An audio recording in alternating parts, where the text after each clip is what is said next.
नमस्कार दोस्तों, स्वागत है आपका आज के मुख्य समाचारों की वीडियो में। जी हां दोस्तों, यहां पर आपको देखने को मिलेगी सुबह से लेकर शाम तक की सारी के सारी बड़ी खबरें, मुख्य समाचार, ब्रेकिंग न्यूज अपडेट के रूप में। तो दोस्तों आपसे रिक्वेस्ट है इस वीडियो को ज्यादा से ज्यादा लाइक और शेयर करें। तो दोस्तों सीधे चलते हैं आज की पहली बड़ी खबर की ओर। 56 विधानसभा सीटों पर उपचुनाव की घोषणा। 3 व 7 नवंबर को होंगे मतदान और 10 नवंबर को होगी गिनती। जी हां दोस्तों, चुनाव आयोग ने मध्य प्रदेश, गुजरात, उड़ीसा, नागालैंड, मणिपुर समेत कई राज्यों की 56 विधानसभा सीटों और एक लोकसभा सीट पर उपचुनाव की तारीखों का ऐलान कर दिया है। इन सीटों पर 3 नवंबर को वोट डाले जाएंगे और 10 नवंबर को गिनती की जाएगी। हालांकि चुनाव आयोग ने फैसला किया है कि असम, केरल, तमिलनाडु और पश्चिम बंगाल की 7 सीटों पर उपचुनाव नहीं होगा। बिहार से लोकसभा की एक सीट वाल्मीकि नगर पर भी उपचुनाव होगा, जहां पर मतदान 7 नवंबर को होगा तथा मतों की गिनती 10 नवंबर को होगी। इसके साथ ही मणिपुर की 4 विधानसभा सीटों पर उपचुनाव 7 नवंबर को होगा। तो दोस्तों आपको क्या लगता है, इन उपचुनावों में भाजपा समर्थित पार्टियां या भाजपा की बड़ी जीत होगी? क्या मोदी लहर का इन चुनावों पर भी प्रचंड असर देखने को मिलेगा? कमेंट करके अपनी राय दें। इसके बाद दोस्तों जानते हैं अगली खबर। बिहार चुनाव में नीतीश और तेजस्वी यादव के बाद उपेंद्र कुशवाहा भी बने सीएम उम्मीदवार के मुखड़े। जी हां दोस्तों, बिहार में गठबंधन से अलग राह लेने वाले रालोपा प्रमुख उपेंद्र कुशवाहा की एनडीए में भी बात नहीं बनी। 3 दिन तक दिल्ली में डेरा डालकर उन्होंने इसका भरपूर प्रयास किया। फिर उन्होंने अलग राह तलाशना शुरू कर दी थी। आज मंगलवार को उन्होंने एक और नए गठबंधन का ऐलान किया है। मायावती की बसपा और जनवादी सोशलिस्ट पार्टी के साथ गठबंधन की घोषणा की है। मायावती ने ट्वीट कर बताया है कि अगर यह गठबंधन जीतता है तो उपेंद्र कुशवाहा ही मुख्यमंत्री बनेंगे। मायावती ने कहा है कि उपेंद्र ही इस गठबंधन का नेतृत्व करेंगे। 2015 के विधानसभा चुनाव में भी रालोसपा एनडीए के साथ मिलकर ही लड़ा था। इस चुनाव में रालोसपा 23 सीटों पर चुनाव लड़ी थी, जिसमें से वह सिर्फ 2 ही सीट जीत सकी थी। इसके बाद दोस्तों रुक करते हैं अगली बड़ी खबर का। कृषि बिल को लेकर घर घर जाएगी बीजेपी, जनता को इसके फायदे बताएंगे सांसद। जी हां दोस्तों, किसानों से संबंधित कानून को लेकर पक्ष और विपक्ष ने अपनी अपनी मोर्चाबंदी तेज कर दी है। विपक्ष सड़क पर उतरने की तैयारी में है, वहीं सरकार और सत्ता पक्ष किसान कानून को जमीन पर उतारने की रणनीति बना रहे हैं। बीजेपी ने कृषि कानून के प्रचार के बारे में अपने सांसदों को निर्देश जारी किए हैं। पार्टी ने लोकसभा और राज्यसभा दोनों सांसदों से पूछा है कि अभी तक इन ऐतिहासिक विधेयकों के पारित होने के बाद प्रचार प्रसार के लिए उन्होंने क्या कार्यक्रम किए हैं। पार्टी ने कहा है कि इस बारे में शीर्ष नेतृत्व ने जो आग्रह किया था उस पर सांसदों ने क्या कार्रवाई की है। सांसदों से यह भी पूछा गया है कि किसानों का भ्रम दूर करने के लिए अगले 15 दिनों में क्या कार्यक्रम करने जा रहे हैं, इसकी भी जानकारी पार्टी को देनी होगी।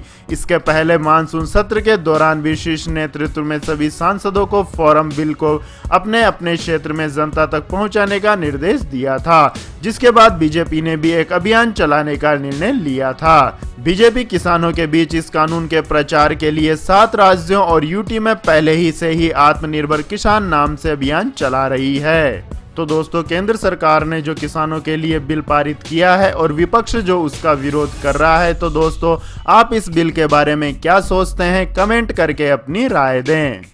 इसके बाद दोस्तों जानते हैं अगली बड़ी खबर। एमनेस्टी इंटरनेशनल ने भारत में बंद किया कामकाज, सरकार पर लगाए गंभीर आरोप। जी हां दोस्तों, एमनेस्टी इंटरनेशनल ने मंगलवार को कहा है कि वह भारत में उसके खातों के फ्रीज होने के कारण अपनी सभी गतिविधियों को रोक रहा है और दावा किया है कि उसको निराधार और प्रेरित आरोपों को लेकर लगातार निशाना बनाया जा रहा है। एमनेस्टी इंडिया ने एक बयान में कहा है कि संगठन को भारत में कर्मचारियों को निकालने और उसके जारी सभी अभियान और अनुसंधान कार्यों को रोकने के लिए मजबूर किया गया है। उन्होंने कहा है कि भारत सरकार ने एमनेस्टी इंटरनेशनल इंडिया के बैंक खातों को पूरी तरह से फ्रीज कर दिया है, जिसके बारे में 10 सितंबर 2020 को पता चला था। इसलिए संगठन द्वारा किए जा रहे सभी कामों को रोक दिया गया है। हालांकि सरकार ने कहा है कि एमनेस्टी को अवैध रूप से विदेशी धन प्राप्त हो रहा है। प्रवर्तन निर्देशालय ने 2018 में बेंगलुरु में एमनेस्टी इंटरनेशनल के मुख्यालय की तलाशी भी ली थी। ये छापे विदेशी मुद्रा अधिनियम के कथित उल्लंघन के लिए किए गए थे। इसके बाद दोस्तों जानते हैं अगली खबर। ऑस्ट्रेलियाई रक्षा मंत्री ने कहा चीन को सबक सिखाने के लिए भारत का सहयोग करेगा ऑस्ट्रेलिया। जी हां दोस्तों, पिछले कई दिनों से चीन के संबंध काफी देशों के साथ अच्छे नहीं चल रहे हैं। इन देशों में से एक नाम ऑस्ट्रेलिया का भी है। इसी कड़ी में हिंद प्रशांत क्षेत्र में चीन से बढ़ते खतरे से निपटने के लिए ऑस्ट्रेलिया ने भारत के साथ सहयोग बढ़ाने का ऐलान किया है। ऑस्ट्रेलिया की रक्षा मंत्री लिंडा रेनॉल्ड्स ने कहा है कि अधिक सुरक्षित, खुले, समावेशी और समृद्ध हिंद प्रशांत क्षेत्र के साझा दृष्टिकोण के समर्थन में ऑस्ट्रेलिया समान विचारधारा वाले भारत जैसे देश के साथ अपने संबंधों को गहरा करना जारी रखेगा। चीन संसाधनों से संपन्न इस क्षेत्र में अपना दखल बढ़ाता जा रहा है। इसके बाद दोस्तों जानते हैं अगली खबर। पश्चिम बंगाल सहित 5 राज्यों को अंतिम वर्ष की परीक्षाओं के लिए मिला वक्त। जी हां दोस्तों, विश्वविद्यालय अनुदान आयोग ने पश्चिम बंगाल, पंजाब, महाराष्ट्र सहित देश के 5 राज्यों को विश्वविद्यालयों की अंतिम वर्ष की परीक्षाएं कराने के लिए और समय दे दिया है। अब वह अक्टूबर में भी इन परीक्षाओं को करा सकेंगे। यूजीसी ने राज्यों की ओर से अक्टूबर में परीक्षाएं कराने को लेकर दिए कार्यक्रम को मंजूरी दे दी है। इससे पहले यूजीसी ने विश्वविद्यालय की अंतिम वर्ष की परीक्षाओं को जरूरी बताते हुए सभी राज्यों से इसे 30 सितंबर तक कराने का वक्त दिया था। इसके बाद दोस्तों रुक करते हैं अगली खबर का। बाबरी विध्वंस फैसले को लेकर अयोध्या में हाई अलर्ट। अभेद्य दुर्ग में तब्दील रहेगा राम की नगरी। जी हां दोस्तों, राम की नगरी अयोध्या के लिए बुधवार का दिन ऐतिहासिक होगा। आज 30 सितंबर को लखनऊ की सीबीआई की विशेष अदालत विवादित ढांचा गिराए जाने पर अपना फैसला सुनाएगी। बाबरी विध्वंस पर फैसले को लेकर अयोध्या को हाई अलर्ट पर रखा गया है। आज अयोध्या अभेद्य सुरक्षा व्यवस्था में तब्दील रहेगी। इस दौरान अयोध्या के सभी प्रवेश पॉइंट्स पर सघन चेकिंग अभियान चलाया जाएगा। 2 व्हीलर हो या कार, बिना चेकिंग के राम नगरी अयोध्या में प्रवेश नहीं मिलेगा। इसके बाद दोस्तों जानते हैं अगली खबर। आम आदमी की बड़ी मुश्किलें, सब्जियों के बाद अब महंगी हुई दालें। जी हां दोस्तों, इस महामारी के संकट में आम आदमी की मुश्किलें रोजाना बढ़ती जा रही है। एक और बीते 2 महीनों से सब्जियों की कीमतों में तेजी का दौर जारी है। वहीं अब दालों की कीमतें भी बढ़ने लगी है। दिल्ली समेत कई बड़े शहरों में दालों की कीमत 15 से 20 रुपए तक बढ़ चुकी है। पिछले साल इस अवधि में चना दाल की कीमत 70 से 80 रुपए प्रति किलो थी, लेकिन इस बार यह 100 रुपए के पार पहुंच चुकी है। अरहर दाल 115 रुपए प्रति किलो बिक रही है। कारोबारियों की मांग है कि सरकारी agency national agriculture cooperative marketing federation को सप्लाई बढ़ाने के लिए अपना स्टॉक रिलीज करना चाहिए। सप्लाई में गिरावट आई है जबकि डिमांड लगातार बढ़ रही है, इसलिए कारोबारियों ने 2020-21 के लिए आयात कोटा जारी करने की मांग की है। इसके बाद दोस्तों रुक करते हैं अगली खबर का। गिलगिट बाल्टिस्तान में पाक करा रहा है विधानसभा चुनाव, भारत ने जताया विरोध। जी हां दोस्तों, भारत ने गिलगिट बाल्टिस्तान में विधानसभा चुनाव कराने को लेकर पाकिस्तान सरकार के फैसले का कड़ा विरोध किया है। पाकिस्तान की तरफ से 15 नवंबर 2020 को गिलगिट बाल्टिस्तान में विधानसभा चुनाव कराए जा रहे हैं। भारत ने पाकिस्तान के समक्ष कड़ा विरोध दर्ज किया है। भारत ने फिर कहा है कि गिलगिट बाल्टिस्तान समेत पूरा कश्मीर और लद्दाख भारत का अभिन्न अंग है और पाकिस्तान ने गिलगिट के इलाके पर अवैध रूप से कब्जा कर रखा है। गिलगिट बाल्टिस्तान को लेकर भारत ने पाकिस्तान के हाल ही में जारी किए गए आदेश गिलगिट बाल्टिस्तान अमेंडमेंट ऑर्डर 2020 को पूरी तरह से खारिज कर दिया है। इसके बाद दोस्तों जानते हैं अगली खबर। ताइवान के रक्षा प्रमुख ने कहा यदि चीन ने हमला किया तो मिलेगा करारा जवाब। जी हां दोस्तों, कुछ दिन पहले तक ऐसी उम्मीद की जा रही थी कि चीन ताइवान पर हमला कर सकता है। चीन के कई फाइटर जेट विमानों ने ताइवान की सीमा पर भी उड़ान भरी थी। इसके बाद इस तरह की आकांक्षाएं गहरा गई थी कि चीन ताइवान पर हमला करने की तैयारी कर रहा है और वो कभी भी ऐसा कर सकता है। उधर चीन की ऐसी गतिविधियों को देखते हुए अमेरिका ने भी साउथ चाइना सी में तैयारी कर ली थी और तमाम युद्ध विमान तैनात कर दिए थे। अब मंगलवार को ताइवान के रक्षा मंत्री की ओर से एक बयान आया है कि चीन ताइवान के साथ किसी भी तरह से युद्ध की तैयारी नहीं कर रहा है। रक्षा मंत्री येन डे का कहना है कि चीन की ओर से ऐसा कोई संकेत नहीं मिल रहे हैं कि वो ताइवान के साथ किसी तरह से लड़ाई करने में सक्षम है। उन्होंने बताया कि चीन ताइवान को उकसा रहा है, वो फाइटर जेट सीमा तक भेजता है जिससे युद्ध के हालात बन जाए। इसके बाद दोस्तों रुक करते हैं आज के देश और प्रदेश के मौसम अपडेट्स का।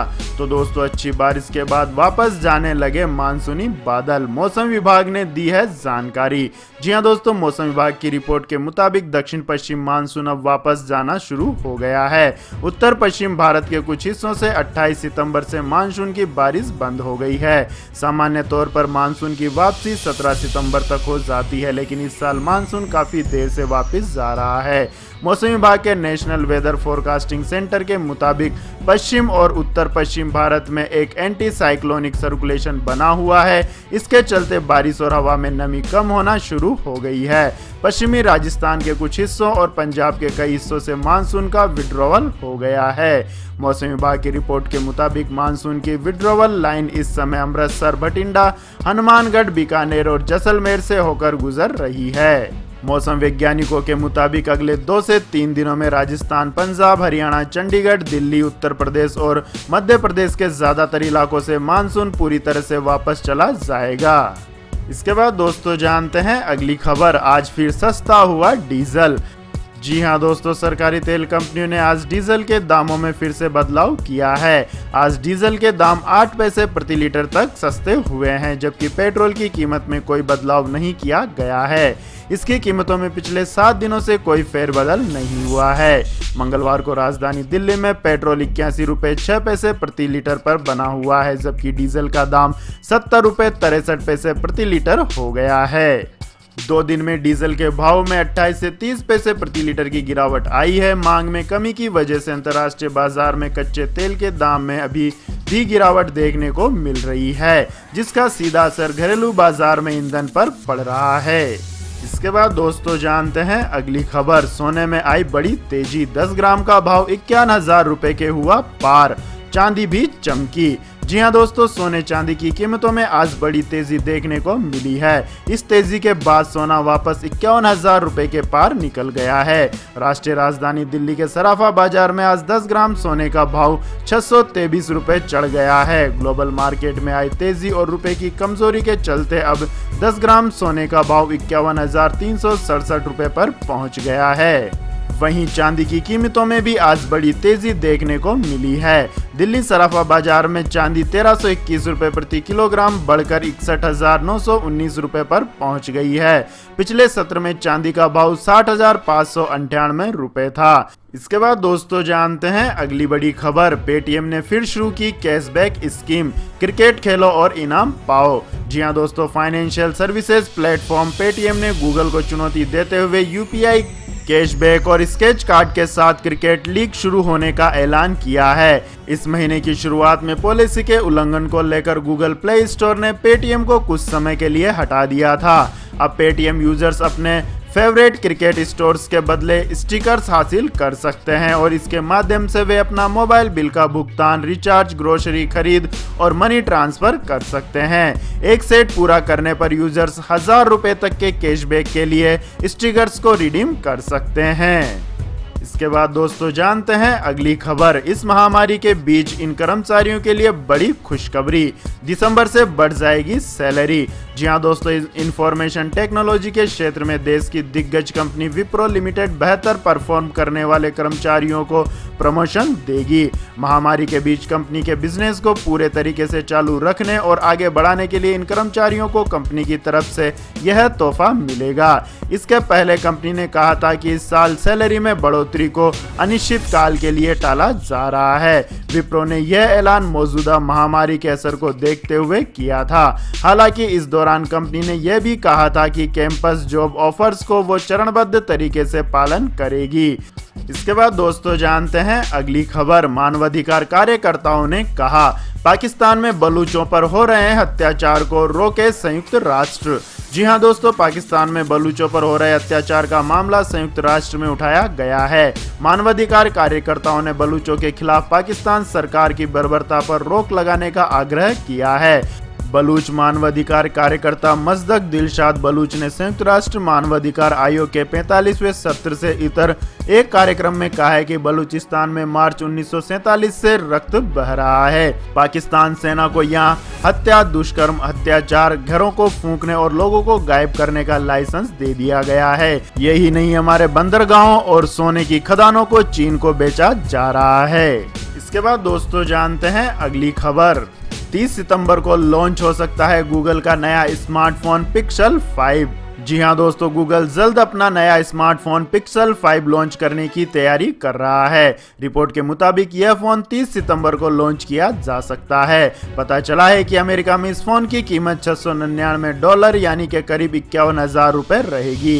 एप्पल इनसाइडर जॉन प्रोसेसर के मुताबिक पिक्सल 5 128 GB स्टोरेज की कीमत पिक्सल 4a 5G की मुकाबले में $200 ज्यादा होगी।